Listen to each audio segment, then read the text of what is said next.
Hello guys, मेरा नाम है अर्शागर। आज हम लोग बात करेंगे ज़्यादा पैसा कमाने वाला अमीर है या फिर कम पैसा कमाकर ज़्यादा पैसा बचाने वाला अमीर है। तो फिर आपका समय बात किए, चलिए शुरू करते हैं। Let's get started. सबसे पहले हम लोग बात करते हैं कम पैसे कमाकर अमीर कैसे बना जाए। तो कम पैसे कमाते हैं अगर आप लोग, तो आपको अपने जो शेयर मार्केट वगैरह है, बॉन्ड्स वगैरह है, उसके अंदर आपको अपनी इन्वेस्टमेंट चालू करनी चाहिए और इन्फ्लेशन से ज़्यादा का रिटर्न्स पाना चाहिए, जिससे आपका प्रॉफिट होगा, आपको टैक्स सेविंग वगैरह होगी और आपको मतलब कुल मिला के आपको इन्वेस्टमेंट चालू करनी चाहिए।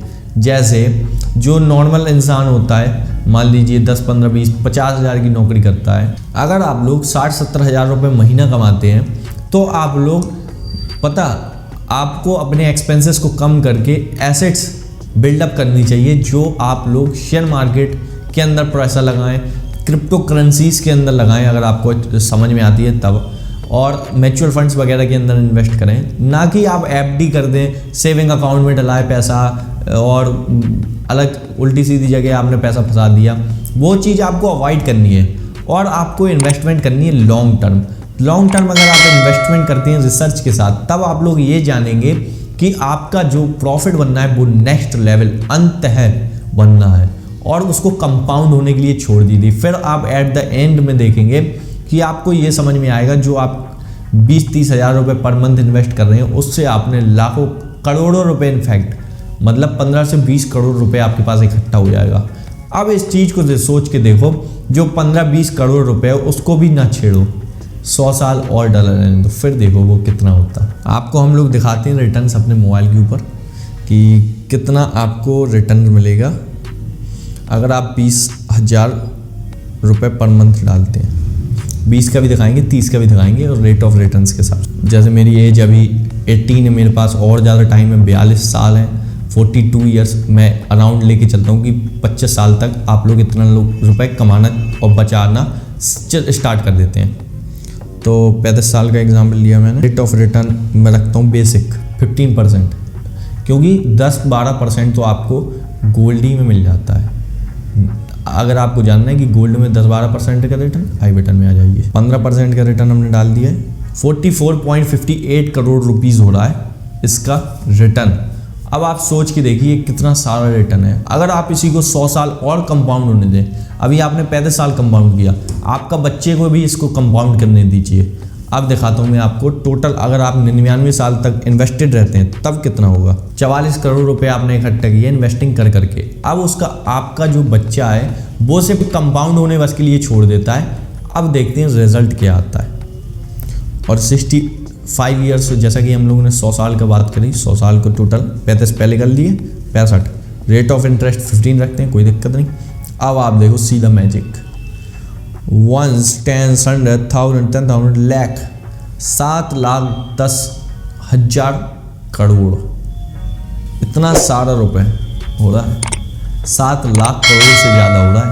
आपको पता है रिलायंस की लॉकडाउन के पहले वैल्यूएशन भी इतनी थी। रिलायंस ग्रुप की, पूरे ग्रुप की, रिलायंस ग्रुप की वैल्यूएशन ही इतनी थी, 7 लाख करोड़। अब सोच के देखो भाई, इतना पैसा 100 साल कंपाउंड होने तो बस। This is the power of compounding. और अभी तो हम लोगों ने इसके डिविडेंड्स को जोड़ा ही नहीं है। अगर आप लोग इसके डिविडेंड्स को जोड़ते हैं ना भाई, सीधा मैजिक, दिमाग घूम जाएगा, इतना ज़्यादा पैसा हो जाएगा। क्योंकि हर साल लगभग आपको 1 से 1.5% का तो डिविडेंड ही मिल जाएगा। अब आप इतने का 1-1.5% निकाल लीजिएगा, फिर उसको भी इन्वेस्ट करते चलिएगा, तो आप लोग तो पता लगे आप 85 साल के अंदर इतना रुपए इकट्ठा कर लें। देखा, दे होती है पावर ऑफ कंपाउंडिंग। एक एग्जाम्पल मैं आपको देता हूँ जिससे आपको समझ में आएगा अमीर होने के लिए ज़्यादा पैसा कमाना जरूरी है, कम पैसे में भी आप लोग अमीर हो सकते हैं।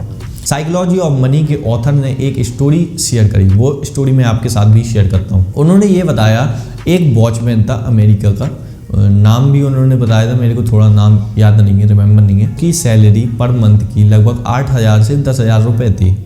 जब वो मरा था, आपको पता है कितना रुपए थे उसके पास? 50 करोड़ रुपीज़ थे।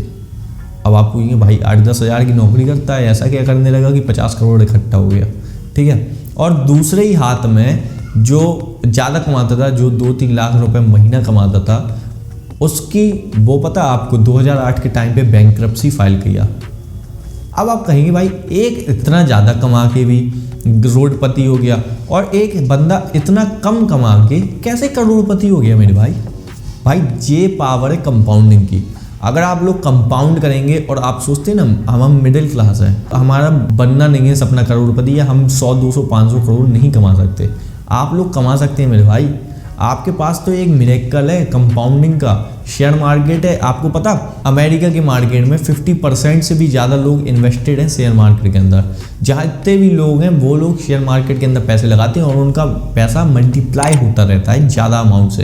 इंडिया के अंदर ये रीति चली आ रही है कि शेयर मार्केट को गैम्बलिंग की तरह देखा जाता है। बट अगर आप लोग गैम्बलिंग की छोड़ के आप लोग नॉलेज लेके इन्वेस्टिंग करेंगे, मैं भाई शॉर्ट टर्म ट्रेड करने के लिए नहीं कह रहा, मैं आपको लॉन्ग टर्म सेटलमेंट करने के लिए कह रहा, लॉन्ग टर्म इन्वेस्टेड रहने के लिए कह रहा।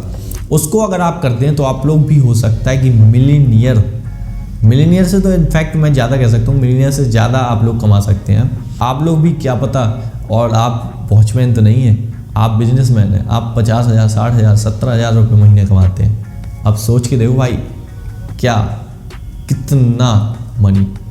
बट आपको सिर्फ एक काम करना है, आपको सेविंग करनी है, फिर इन्वेस्ट करना है। उसके बाद जो आपको डिविडेंड्स आए तो आप चाहें तो उन पे ऐश कर सकते हैं या फिर उन डिविडेंड्स को री इन्वेस्ट कर सकते हैं, फिर उसको कंपाउंडिंग को और तेज़ी से अचीव कर सकते हैं। अब हम लोग बात करते हैं जो वो रिच पर्सन था, जो वो 2-3 लाख का महीने कमाता था। आप लोग अगर उतना ज़्यादा कमा के भी एक्सपेंस कर रहे हैं तो फिर आपकी भी हालत बैंकरप्सी होना या फिर नीलवट्टा सन्नाटा ही होना है कि आपने मतलब कुछ नहीं कमाया ज़िंदगी में, ऐसी लाइफ आपकी आ जाएगी। तो इसलिए आपको सेविंग के ऊपर ध्यान देनी चाहिए। चाहे आप भले ही 10 लाख रुपए महीने कमाते हो, 1 करोड़ का महीने कमाते हो, आपको सेविंग के ऊपर ध्यान देनी चाहिए। क्योंकि अगर आप सेव नहीं करेंगे तो आपके पास भले ही कितना अच्छा आइडिया हो, आप उसको इम्प्लीमेंट नहीं कर पाएंगे क्योंकि उसमें पैसा लगता है। पैसा लगाने के लिए आपको सेविंग करना ज़रूरी है। क्या पता कब कौन सा मौका कहाँ से आ जाए, किसने जाना। तो आप सेविंग को स्टार्ट कीजिए और पैसा कमाना चाहिए। मेरा कंक्लूजन ये है भाई, देखो छोटा आदमी भी बड़ा बन सकता है, बड़ा आदमी तो बन ही सकता है, लेकिन जो ज़्यादा अर्न करके, ज़्यादा सेव करके और कंपाउंड कर दे वो मिरेकल कर सकता है। अगर आपको ये फाइनेंस की वीडियो अच्छी लगी हो तो आप हमारे चैनल को सब्सक्राइब कर लीजिए और बेल आइकन को हिट कर दीजिए।